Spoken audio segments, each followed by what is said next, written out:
बच्चों शुभ आशीष। आज हम सभी कक्षा 9 की जो संस्कृत विषय है, उस संस्कृत विषय की जो पुस्तक है, उस पुस्तक का लेसन 4 चतुर्था पाठ आजाद चंद्रशेखर, ये जो पाठ है इसका दूसरा भाग जो है उसका अध्ययन करेंगे। ठीक ना? तो आप लोग किताब खोल लीजिए, संस्कृत की पुस्तक का चौथा अध्याय। देखिए, मैं पढ़ना शुरू कर रहा हूँ। एकदा चंद्रशेखरः तस्य एव उद्यानस्य फलम् एकं पितरम् अपृष्टैव अत्रोटयत्। क्रोध आविष्टः तत् जनकः सीताराम प्रियं सुतम् एकादश वर्षीय चंद्रशेखरः गृह अनिसार्य मासा। क्रोध आविष्ट जनकः अवोचत् गत्वा मालाकारं क्षमा यचस्व परं सः एव कर्तुं न उद्यतः। गृहात् निर्गत्य वर्षद्वयम् इति तः सः प्रतिनगरं भ्रामं घोरं श्रमं कृत्वा जीविकां निर्वहत्। दैववशात् सः बालकः वाराणसीम् उपगम्य कस्यचित् संस्कृत पाठशालायां संस्कृत अध्ययनम् अकरोत्। एकदा कोऽपि दुष्टो युवा कामी एका भद्रयुवती पीडयन् चंद्रशेखरेण बलात् गृहीतः। तं धाराशायिनं कृत्वा तस्य उरसि उपविष्ट च चंद्रशेखरः तावत् न उमोच यावत् सः चंचलो दुष्टः धृष्टः निर्लज्जो युवा तां युवतीं भगनीक इति न अकथयत्। क्षमायाचनाः च न अकरोत्। अनन्या घटनया चंद्रशेखरस्य महती ख्यातिः जाता। अब आप लोग जो है इसमें इस संस्कृत गद्यांश में आए हुए संभावित जो कठिन शब्द हैं उनको देखिए। एकदा माने एक बार, तस्य एव उद्यानस्य उसी बगीचे में, उसी बगीचे में, बगीचे के है षष्ठी विभक्ति के एक वचन का रूप है। फल एकम एक फल, पितरम माने पिता, अपृष्टत नहीं पूछ करके, अत्रोटयत माने तोड़ दिया। आविष्ट क्रोध आविष्ट मतलब क्रोध के वशीभूत हो करके। तत् जनकः उनके पिता, सुतम माने पुत्र, एकादश वर्ष देशीयम अर्थात 11 वर्ष की अवस्था। गृहात माने घर से, पंचमी व्यक्ति के एक वचन का रूप है, कारक चिन्ह से अलग। निसारे मासा अर्थात निकाल दिए। अवोचत माने बोले या समझाए। गत्वा माने जा करके। मालाकारम माने माली, याचस माने मांगो। परम माने किंतु, सह एव माने वही, कर्तुम माने करने के लिए, न उद्यतः तैयार नहीं हुए। गृहात निर्गत्य घर से निकल करके, गृहात निर्गत्य माने घर से निकल करके। वर्ष द्वयम इति ततः अर्थात 2 वर्ष तक वह। प्रतिनगरम अर्थात एक नगर से दूसरे नगर, एक शहर से दूसरे शहर में।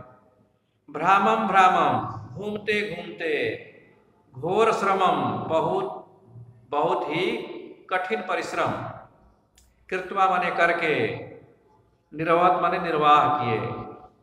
दैववशात् माने संयोग बस। उपगम्य माने पहुंच करके। कस्यचित माने किसी।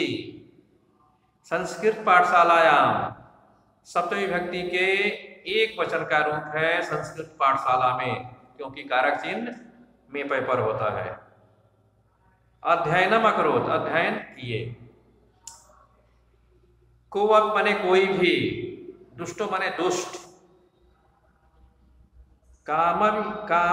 कामई एका अर्थात काम करने वाली एक, भद्र युवती सुशील कन्या, भोली भाली कन्या, पीड़यन परेशान करना, चंद्रशेखरेण तृतीय व्यक्ति के एक वचन का रूप है से द्वारा, चंद्रशेखर के द्वारा, बलात् माने बलपूर्वक जबरदस्ती, गृहीतः माने पकड़ लिए गए, तम माने उसे, धारासायनम अर्थात पृथ्वी पर गिरा देना, कृत्वा माने करके, तस्य माने उसका उसकी, षष्ठी व्यक्ति के एक वचन का रूप है, उरस माने सीने पर छाती पर,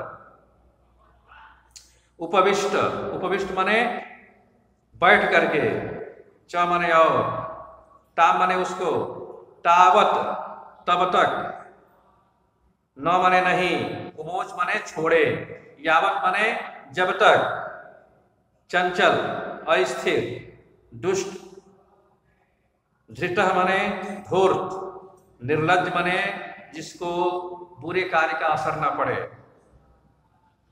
ताम माने उसको, भागनी भगनी भगनीक इति अर्थात बहन, ठीक है, न कथ्यत नहीं कहा,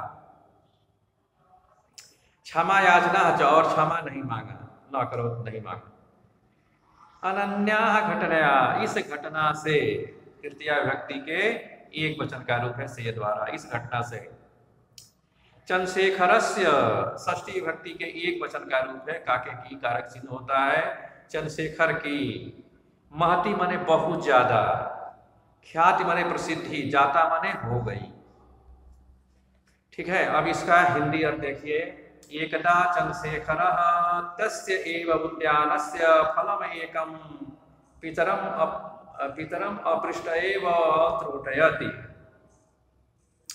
एक बार चंद्रशेखर उसी बगीचे का एक फल पिता से बिना पूछे या पिता की आज्ञा के बिना तोड़ दिए।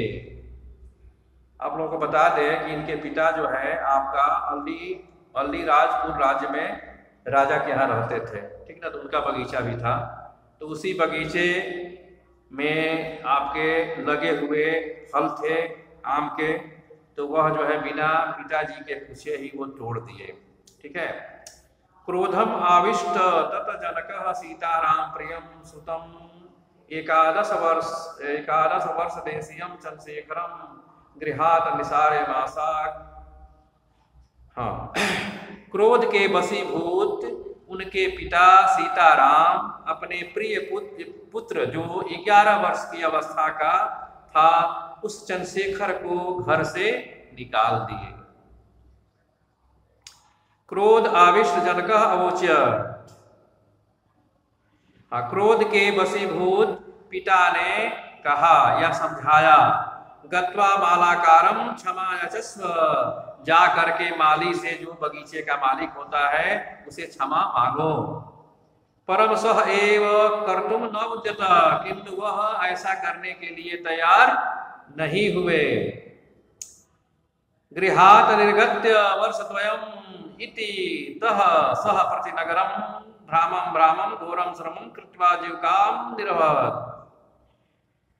घर से निकल करके 2 वर्ष तक वह एक नगर से दूसरे नगर तक घूमते घूमते बहुत अधिक परिश्रम करके जीविका का निर्वहन किया। दैवसाद सह बालकः वाराणसी उपगम्य कस्यचित् संस्कृत पाठशालायां संस्कृत अध्ययनम अकरोत्। संजोग से वह बालक वाराणसी पहुंच करके किसी संस्कृत पाठशाला में संस्कृत का अध्ययन करने लगा। आगे देखिए, एकदा कोऽपि दुष्टो युवा कामी एका भद्र युवती पीडयन् चंद्रशेखरेण बलात् गृहीतः। एक बार कोई दुष्ट युवा जो काम के वशीभूत होकर के एक भोली भाली सुशील कन्या को परेशान कर रहा था, ऐसा देख करके चंद्रशेखर उसे जबरदस्ती या बलपूर्वक पकड़ लिए। ताम धराशायनम कृत्या तस्य उरसी उपविष्टः च, और उसे धरती पर गिरा करके उसके सीने पर बैठ गए। चंद्रशेखरः ताम तावत न उमोच यावत सह चंचलो दुष्टः धृष्टः निर्लजो युवा ताम युतिम भगनी केति न कथ्यत। क्षमा याचना च न करो। चंद्रशेखर उसे तब तक नहीं छोड़े जब तक वह चंचल दुष्ट और धूर्त निर्लज्ज युवा उस युवती को बहन नहीं कहा और क्षमा याचना उससे नहीं मांगा। अनन्या घटना चंद्रशेखरस्य महती ख्याति जाता। इस घटना से चंद्रशेखर की बहुत ज्यादा प्रसिद्धि हो गई।